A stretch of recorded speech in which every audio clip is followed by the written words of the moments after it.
şeker söyle, kaymak söyle, bal söyle.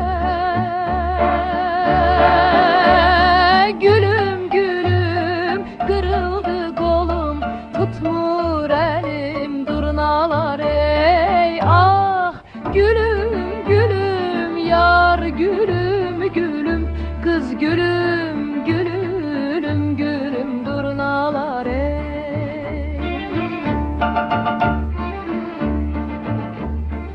Eğer bizi sual eden olsa,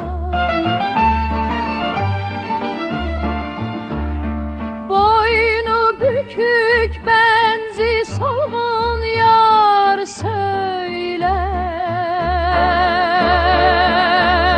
Gülüm gülüm kırıldı kolum, tutmur elim durnalar ey. Ah gülüm gülüm yar gülüm gülüm, kız gülüm gülüm gülüm durnalar hey.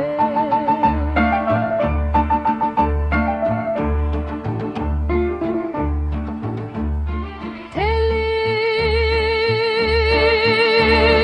turnam ne gezirsen ahada,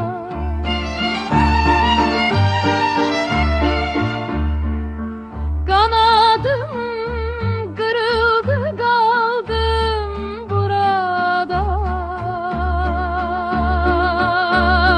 Gülüm gülüm kırıldı kolum, tutmur elim durnalar hey. Ah gülüm gülüm yar gülüm gülüm, kız gülüm gülüm gülüm durnalar hey.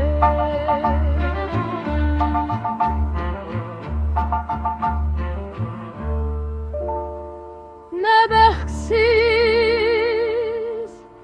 qul imişəm dünyada, akşam olsun telli durnam dön geri. Gülüm gülüm kırıldı kolum, tutmur